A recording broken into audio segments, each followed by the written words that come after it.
ஓம் ஸ்ரீராம ராம ராமேதி ரமே ராமே மனோரமே சகசிரநாம தத்துல்யம் ஸ்ரீராமநாம வராணனே. உலகம் யாவையும் தாமுழா வாக்கலும் நிலைபெறுத்தலும் நீக்கலும் நீங்களா அழகிலா விளையாட்டுடையார் அவர் தலைவர் அன்னவர் சரண் நாங்களே. எத்திர எத்திர ரகுநாத கீர்த்தனம் தத்திர தத்திர கிருத்தமாஸ்தகாஞ்சலிம் வாஷ்பவாரி பரிபூர்ணலோச்சனம் மாருதிம் நமது ராட்சசாந்தகம். அஞ்சிலே ஒன்று பெற்றான் அஞ்சிலே ஒன்றை தாவி அஞ்சிலே ஒன்று ஆறாக ஆரியர்க்காக ஏகி அஞ்சிலே ஒன்று பெற்ற அணங்கை கண்டு அயலாரூரில் அஞ்சிலே ஒன்றை வைத்தான் அவன் எம்மை அழித்துக் காப்பான். இன்னைக்கு நம்ம கம்பராமாயணத்துல பாலகாண்டத்துல மிகை பாடல்கள்ல தாடகை வதை படலத்துல 24வது பாடல் பார்க்க போறோம். விலக்கி நின்று அவன் வெங்கனை விரைவினில் விலக்கி கலக்கம் வானவர் தவிர்ந்திட காலனும் கலங்கத் துலக்கி வையகத்து இடுக்கணும் முனிவர்தம் துயரும் உலக்க ஊழித்தீ ஒப்பதோர் கணைதொடுத்து எய்தான். இதுதான் பாட்டு. இப்ப நம்ம பதம் பிரிச்சு பொருள் பார்க்கலாம். விலக்கி நின்று தாடகை எரிந்த சூலத்திலிருந்து விலகி நின்று அவன் வெங்கனை விரைவினில் விலக்கி அவனுடைய அம்புக்கூடையிலிருந்து கொடுமையான அம்பினை விரைவாக எடுத்து செலுத்தி கலக்கம் வானவர் தவிர்ந்திட தேவர்கள் அச்சம் நீங்கும்படியாக காலனும் கலங்கத் துலக்கி யமனும் அவனுடைய அச்சத்தினிலிருந்து விடுபட்டு வையகத்து எடுக்கணும் உலகத்தில் உள்ளவர்களுடைய இடையூறு கஷ்டங்கள் எல்லாம் நிவர்த்தியாகவும் முனிவர் தம் துயரும் உலக்க முனிவர்களுடைய துயரையும் போக்கி ஊழித்தீ ஒப்பதோர் கணைதொடுத்து எய்தான். வடமுகாக்னி நெருப்பை போன்றதோர் அம்பினை தொடுத்து செலுத்தினான். இப்ப நம்ம இந்த பாட்டுல இருக்கக்கூடிய நயங்களை பார்க்கலாம். அதாவது சூலாயுதத்தை தாடகை வீசி எறிகிறாள். அதிலிருந்து ராமன் விலகி நின்று அவனுடைய வெங்கணையை அவள் மீது செலுத்துகிறான் அப்படிங்கிற பாட்டு தான் இது. இதுல என்னென்னலாம் இந்த மாதிரியான அம்பு செலுத்துவதனால என்னென்னலாம் துயரம் போகுது அப்படின்னு கேட்டா, வையகத்து எடுக்கணும் முனிவர்தம் துயரும் உலக்க அப்படின்னு சொல்றாரு. இந்த வையகம் அப்படின்னா இந்த இடத்துல வையகத்துல இருக்கக்கூடிய நல்லவங்க உயர்ந்தவர்கள் அப்படின்னு நம்ம பொருள் கொள்ளணும். அதனால ஏன்னா தாடகைக்கு உறுதுணையாக இருப்பவர்களும் வையகத்துல சில பேர் இருக்காங்கல்ல. அதனால வையகத்துலன்னா எல்லாரும் உலகத்துல இருக்கிற எல்லா மக்களும் தாடகை வீழணும்னு நினைச்சான்னு நம்ம புரிஞ்சுக்க கூடாது. வையகத்து இடுக்கணும் அப்படின்னா நல்லவங்க, ஆன்றோர்கள், சான்றோர்கள் யாரெல்லாம் தர்மத்தின் பக்கம் நிக்கிறாங்களோ அவங்க எல்லாருடைய கஷ்டமும் தீரும்படியாகவும் முனிவர்தம் துயரும் உலக்க அப்படின்னா இந்த இடத்துல உலத்தல் அப்படின்னா அழிதல், நீங்குதல் அப்படின்னு பொருள்.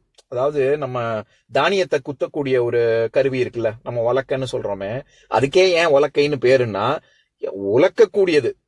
உலத்தல்னாலே அழித்தல்னு அர்த்தம். தானியங்களை குத்தி குத்தி நம்ம அதை பொடியாக்குறோம்ல, அதனாலதான் அதை உலக்கைன்னு சொல்றோம். எதுக்காக சொல்ல வரேன், அந்த மாதிரி இங்க முனிவர்தம் துயரும் உலக்க அப்படின்னா முனிவர்களுடைய துயரத்தை போக்கி அப்படின்னு முற்றும் முழுவதுமாக அழித்து அப்படின்னு சொல்ல வர்றாரு. ஏன்னா தாடகை யார முனிவர்கள் எல்லாம் கோதுன என்னை விட்டு வச்சிருக்கா அப்படின்னு விஸ்வாமித்திரர் கூட சொல்லுவார்ல, வெறும் சக்க அப்படின்னு சொல்லி. நாங்கெல்லாம் அந்த மாதிரி முனிவர்கள் தவம் புரியவும் அவர்கள் தர்மத்தை கடைபிடிக்கவும் வேள்வி நடத்துவதற்கும் தடையாகல்ல இவ இருந்தா தாடகை. அதனால முனிவர்தம் துயரும் உலக்க அப்படின்னு சொல்றாரு. ராமனினுடைய அம்புக்கு வெங்கணை அப்படின்னு சொல்றாரு. அதாவது வெப்பம் மிகுந்த, இந்த இடத்துல வெப்பம் அப்படிங்கிறது கொடுமையை குறிக்குது. ராமனினுடைய அம்பு ரொம்ப தீயவர்களை தாக்கும் பொழுது அது மிக மிக கொடியது அப்படிங்கறதுனாலதான் வெங்கணை அப்படின்னு சொல்றாரு. அதே மாதிரி காலனும் கலங்கத் துலக்கி அப்படின்னா காலன் எதுக்காக ரொம்ப கலங்குறான் அப்படின்னா யமனே அஞ்சக்கூடிய அளவுக்கு தாடகை ரொம்ப யமனே ஓடி ஒளியறான் அப்படின்லாம் நம்ம முன்னாடி பாடல்கள்ல பார்த்தோம்ல. அதனால காலனும் கலங்க துலக்கினா அவனுடைய துயரும் சேர்ந்து இதனால போகுது அப்படின்னு சொல்றாரு. அடுத்தது ஊழித்தீ ஒப்பதோர் கணைதொடுத்து எய்தான். அவனுடைய அம்பானது அது எப்பேற்பட்டது அப்படின்னு ஒரு ஒப்புமை சொல்றாரு. எதுக்கு நிகரானது அப்படின்னு. ஊழித்தீ அதாவது வடமுகாக்னி அப்படிங்கிற நெருப்பு தான்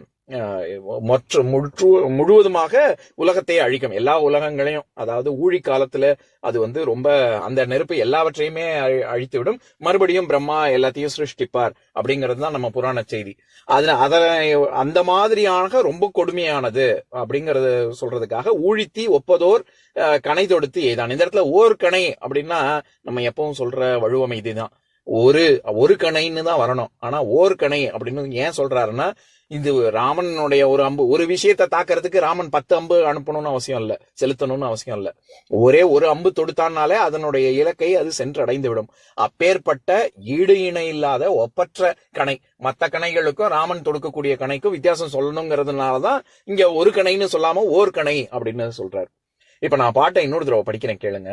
விலக்கி நின்று அவன் வெங்கனை விரைவினில் விலக்கி கலக்கம் வானவர் தவிர்ந்திட காலனும் கலங்கத் துலக்கி வையகத்து இடுக்கணும் முனிவர்தம் துயரம் உலக்க ஊழித்தி ஒப்பதோர் கணைதொடுத்து எய்தான்.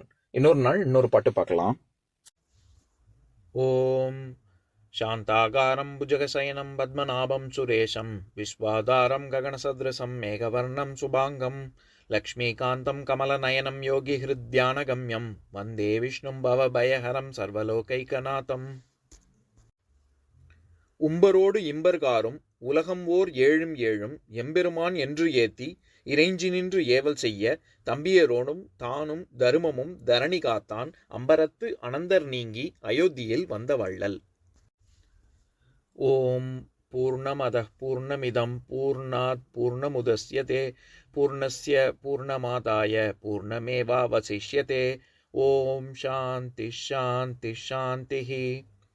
ஓம் சர்வேஷாம் ஸ்வஸ்திர்பவது சர்வேஷாம் சாந்திர்பவது சர்வேஷாம் பூர்ணம் பவது சர்வேஷாம் மங்களம் பவது. ஓம் சாந்தி சாந்தி சாந்திஹி.